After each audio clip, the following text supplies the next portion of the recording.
Warning: this content may be unsuitable for viewers under 18 years of age and those who are sensitive to fear or disturbing material. If you are under 18 or easily frightened, please do not watch. There are places in this country where the trees grow so thick and so tall that the sky completely disappears. Places where the only sounds are the rustle of leaves, the crack of a branch, and your own heartbeat. Places where, if something went wrong, no one would hear you scream. Every year, millions of Americans head into the woods for hunting season. They talk about tradition, about bonding with family, about reconnecting with nature. And most of the time, they come back home with nothing but mud on their boots and stories about the one that got away. But sometimes they come back with something else entirely. Sometimes they come back with stories they don't tell anyone. Stories that keep them up at night, staring at the ceiling, replaying every detail. Stories that make them lock the doors twice and pull the curtains shut before bed. These are 3 of those stories. They were submitted to me by real people, ordinary Americans who went out into the wilderness and encountered something they can't explain, something that shook them to their core. All 3 swear on their lives that every word is the truth. I believe them. After you read what happened, I think you will too. Turn off the lights, get comfortable, and whatever you do, don't go looking out the window. The Face Behind the Tree, submitted by Marcus Dellaway, Adirondack Mountains, New York State. I've been hunting since before I could tie my own boots. My grandfather took my father out when he was barely old enough to walk, and my father did the same for me. It's not just a hobby in our family, it's a ritual, a way of passing something down that can't be written in a will or packed into a box. So when my son Jake turned 11, there was never any question about what we'd be doing that fall. Jake had been begging me to take him for 2 full years. I'd put it off, not because I doubted him, but because I wanted the moment to be right. I wanted the weather to cooperate, the location to be perfect, and most importantly, I wanted it to be the kind of memory he'd carry with him for the rest of his life. I'd already spent 2 weekends scouting a stretch of forest about 40 miles north of our house in the foothills of the Adirondacks. The area was quiet, off the beaten path, and, up until that October morning, exactly the kind of place where the only thing that could go wrong was a deer that zigged when you expected it to zag. We set out before sunrise.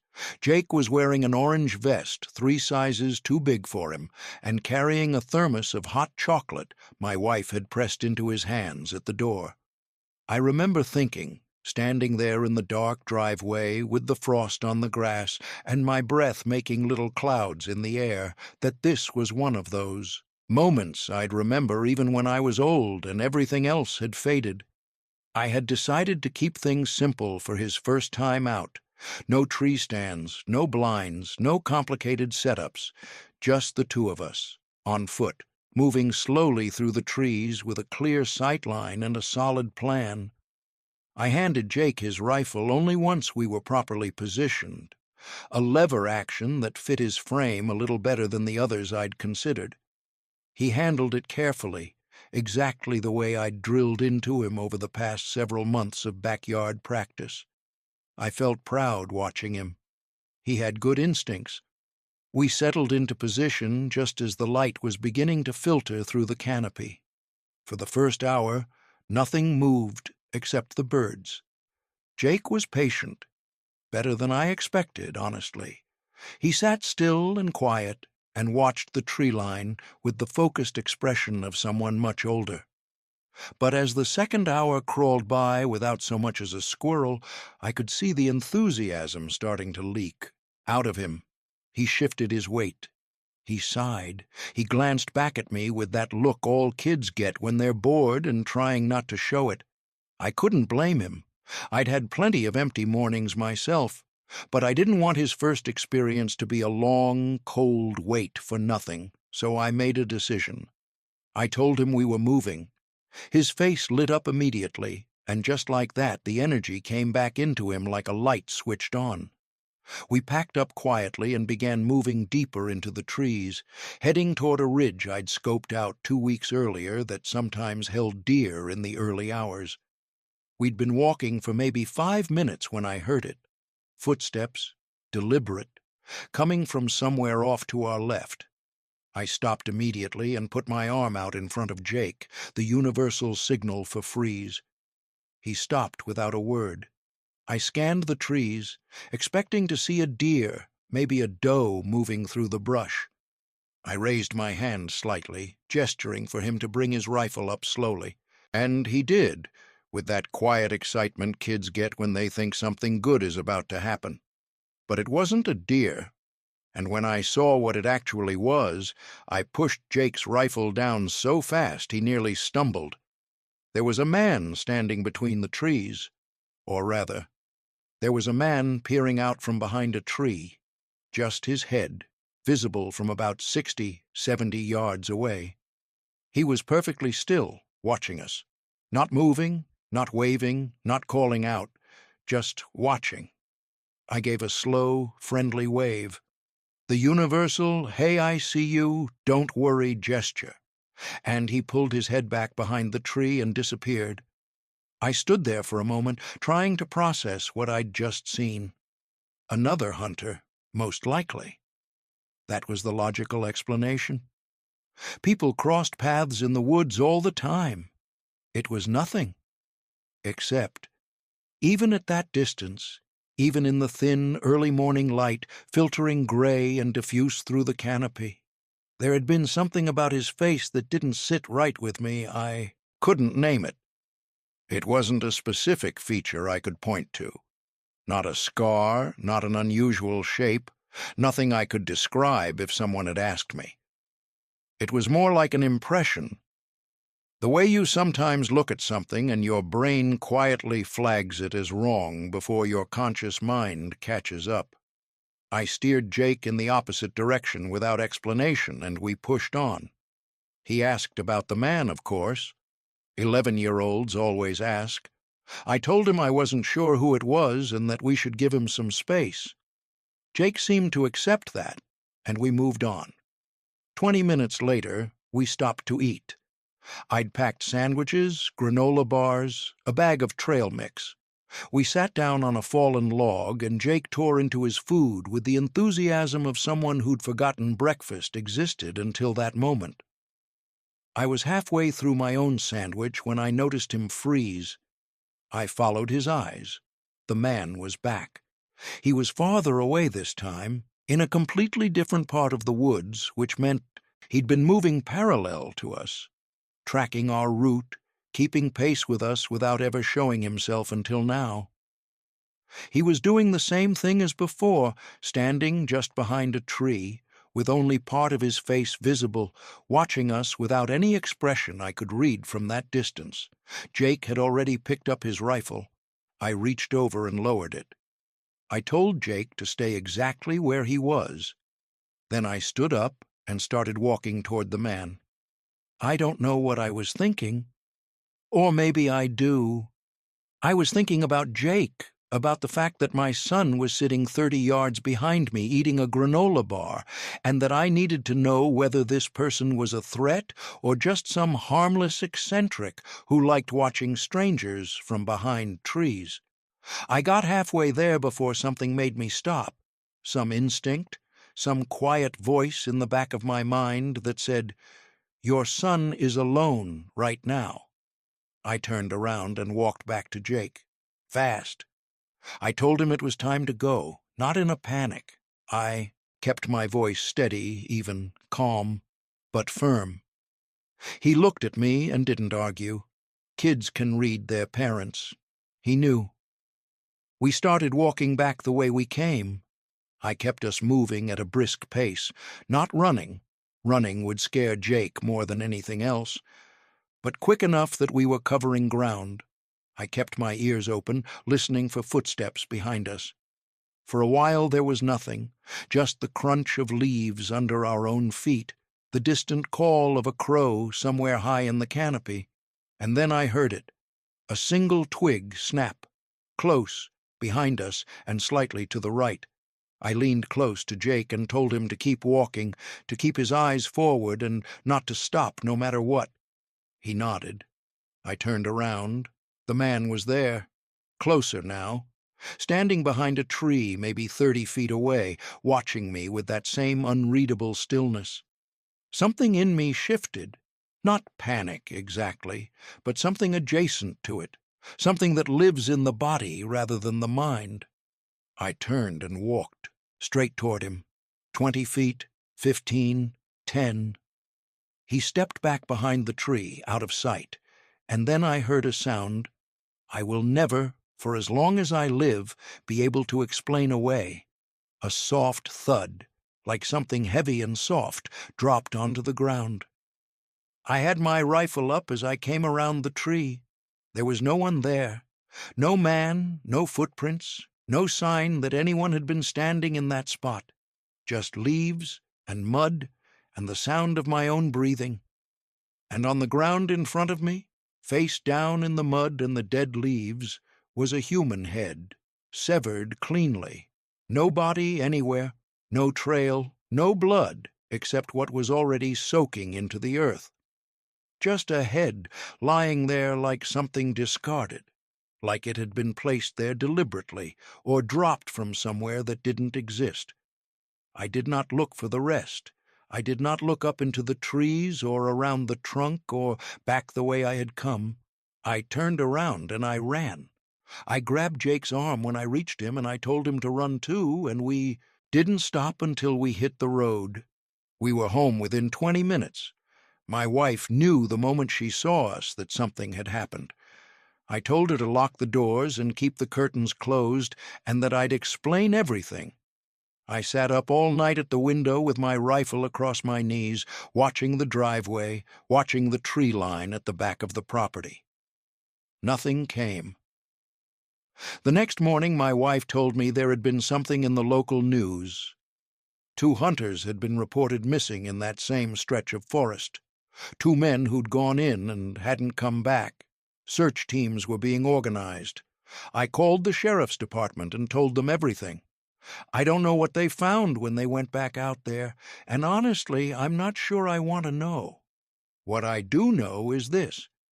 Whatever was in those woods that morning, it had been following us, watching us, and I have no idea, not even a guess, what would have happened if I hadn't turned around when I did. Jake and I still hunt together. We go to different places now, and I always tell him, if something feels wrong, we leave. No questions asked, no second-guessing.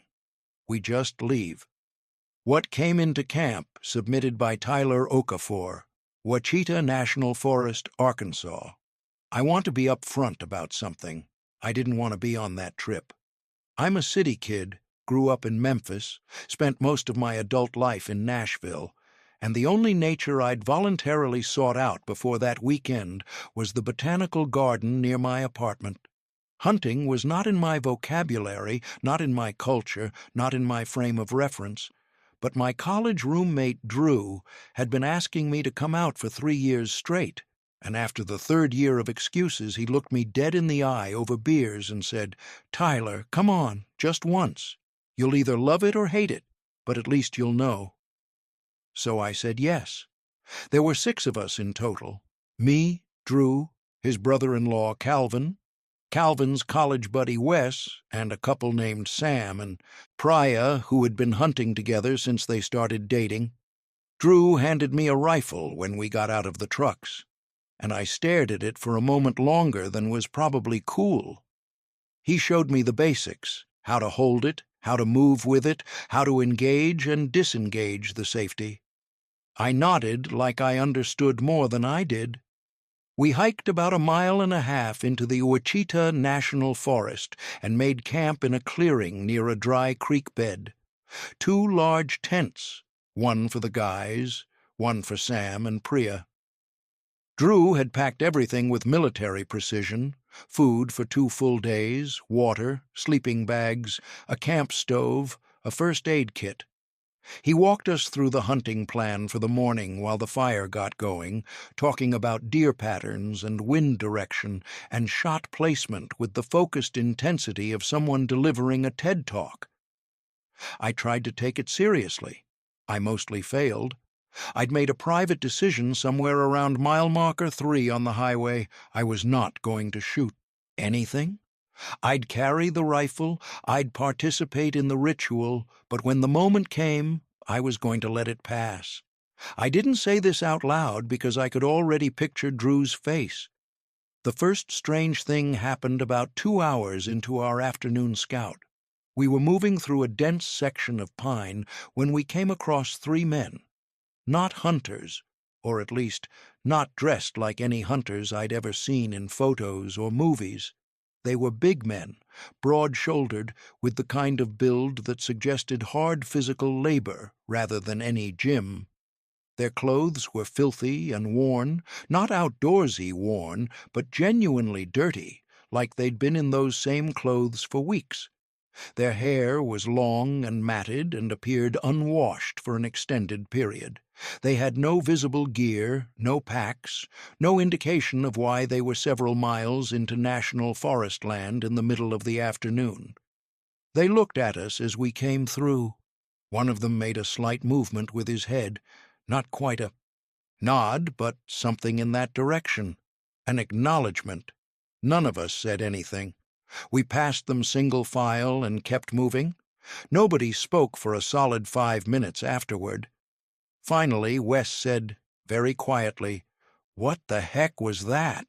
And Drew said, "Keep moving." And that was the end of the discussion. I thought that was the scariest part of the trip. I was very, very wrong. The afternoon hunt produced nothing. Drew found deer sign, but we never got visual. We dragged ourselves back to camp as the sun was going down, built up the fire, and made dinner. Drew had packed an absurd amount of food for 6 people, brisket sandwiches, a full chili, enough snacks to survive a siege, and by the time we finished eating, I was genuinely glad I'd come. The fire was warm, the sky above the clearing was crammed with stars I'd never see in Nashville, and the company was good.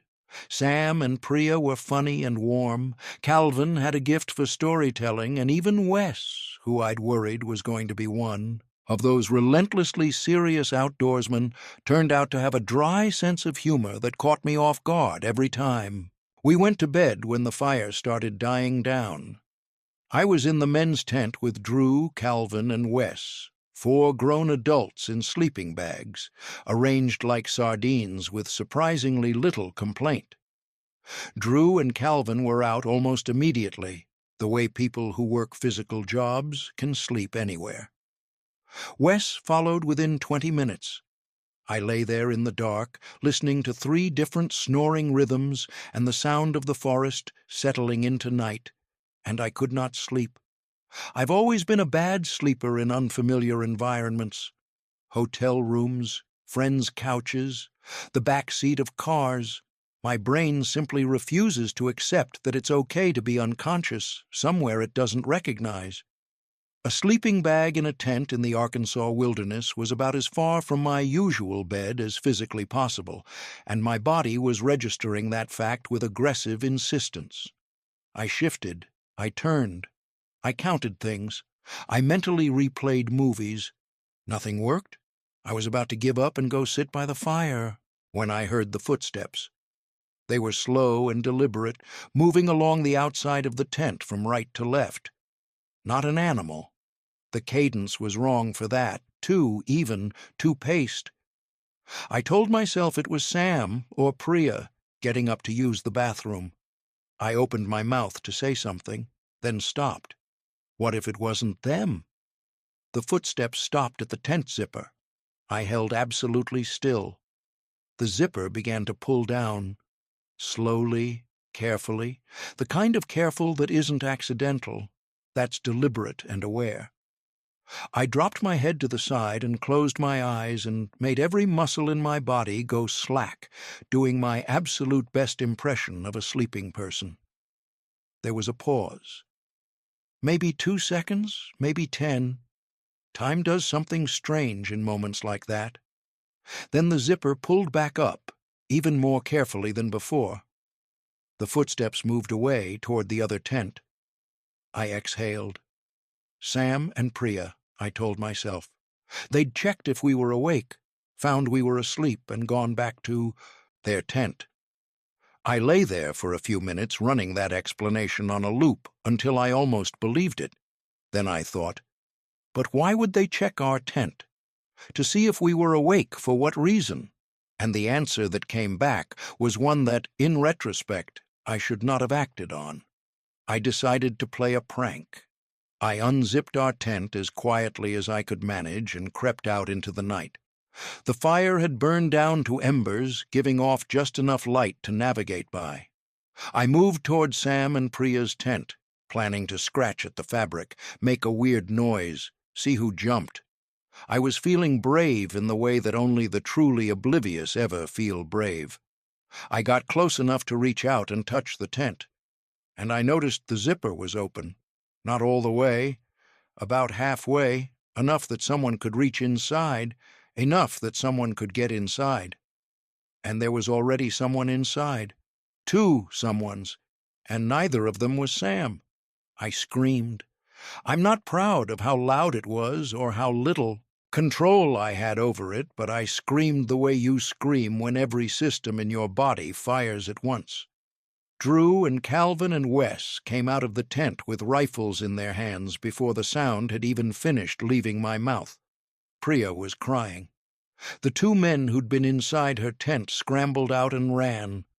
I recognized them as they passed through the ember light. 2 of the 3 men we'd seen in the woods that afternoon. Calvin and Drew fired rounds over their heads, warning shots into the dark between the trees, and the men disappeared into the forest. Then Drew grabbed my arm and pointed. All around us, at the edge of the clearing, shapes were moving. Not running, not advancing, retreating. Men emerging from behind trees and bushes and melting back into the darkness, moving in every direction at once, scattering like something disturbed. We counted at least 8 distinct figures before they were gone, maybe more.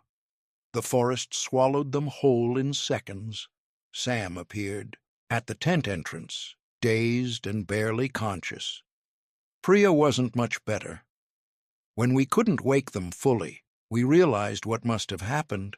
They'd been drugged, sedated somehow, while they slept.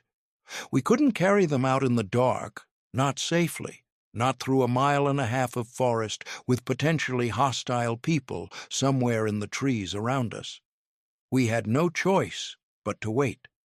Drew and Calvin and Wes took up positions around the camp with their rifles while I stayed with Sam and Priya. We didn't sleep. We didn't speak much. We just watched the tree line and counted minutes. About 40 minutes later, Sam woke up. Priya followed 10 minutes after that. They were disoriented and nauseous but mobile. We packed everything in under 5 minutes and left. That run back to the trucks, carrying gear, helping Sam and Priya stay upright, moving as fast as we dared through pitch-black forest with flashlights barely making a dent in the dark, is not something I can fully describe. The sound of branches, the shadows that looked like shapes, the absolute inability to know whether anything was following us or not. We filed a report with the Forest Service the next morning. I don't know what came of it. I never went back to find out.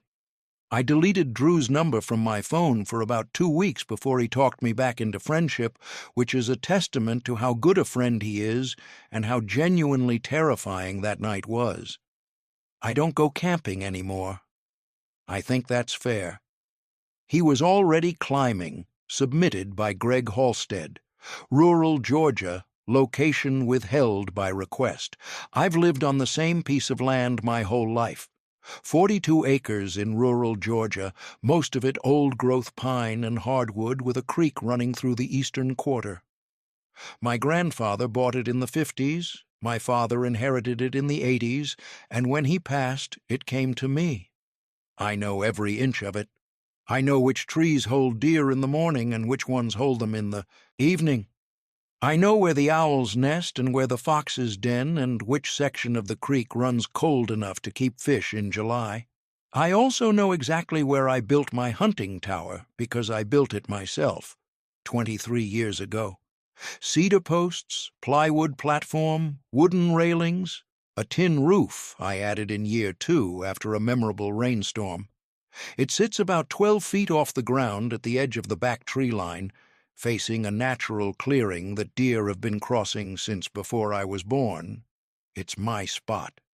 On any given hunting night, I am the only person within a quarter-mile of it. That's what made what happened so impossible. It was a November night, cold and clear, about 3 weeks into deer season. I'd gone out late, after 10, for hog, which moves differently than deer and tends to be more active in the later hours.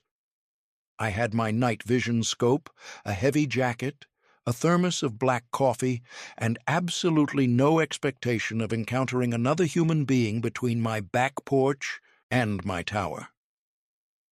I hadn't seen another person on my property after dark in all 23 years I'd been using that spot. I got settled in the tower, poured my coffee, started scanning. For the first hour, nothing unusual.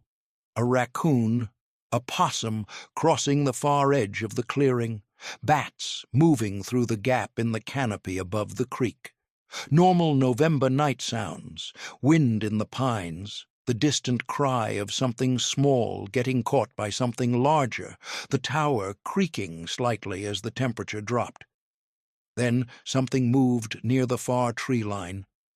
I put my eye to the scope and adjusted the focus. The night vision turned everything that familiar pale green monochrome. I found the movement and followed it, expecting hog, expecting the low-slung shape and distinctive movement pattern of a wild pig. What I found instead was a person, a man dressed entirely in dark clothing, dark pants, dark shoes, a dark hoodie pulled up over his head. He was moving slowly across the far edge of the clearing, staying close to the tree line, moving with the deliberate quiet of someone who was very aware of where they were and very committed to not being seen.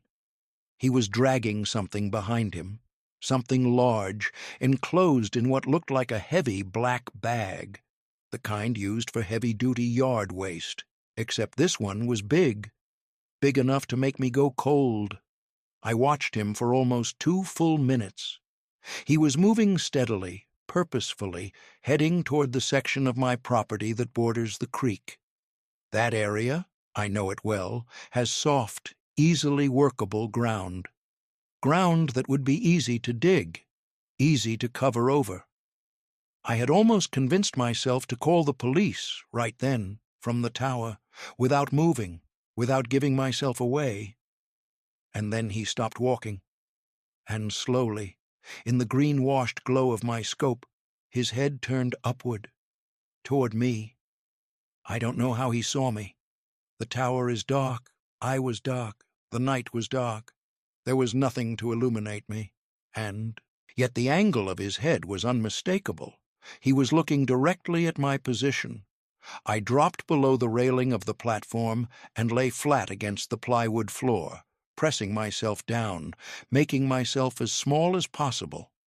My heart was somewhere in my throat.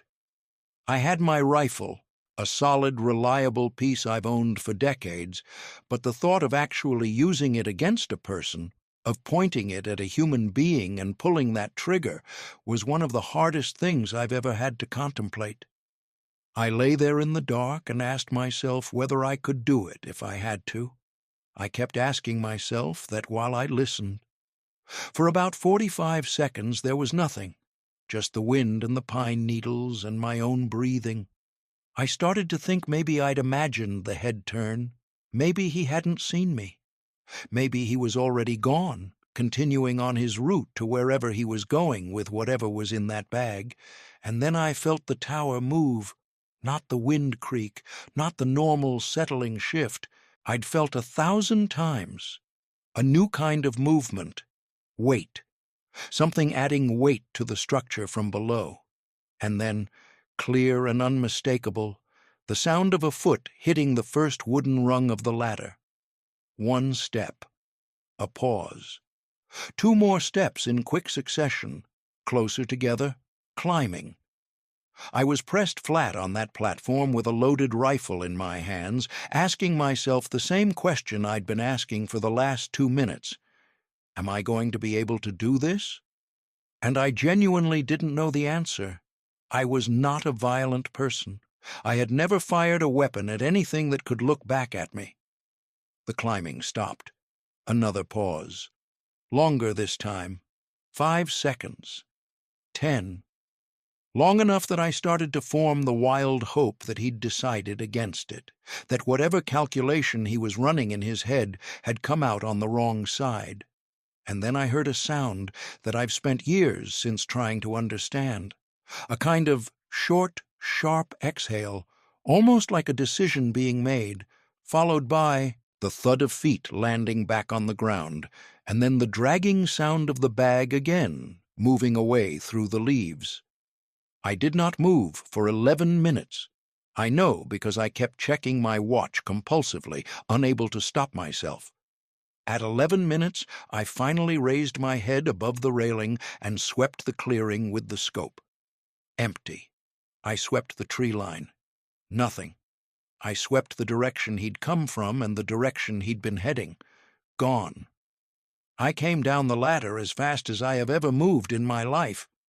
I turned on my pocket flashlight the moment my feet hit the ground, a decision I immediately recognized as potentially dangerous but couldn't help, and started running toward the house. I was running hard, cutting across the clearing, when I heard the footsteps behind me. Fast footsteps, gaining.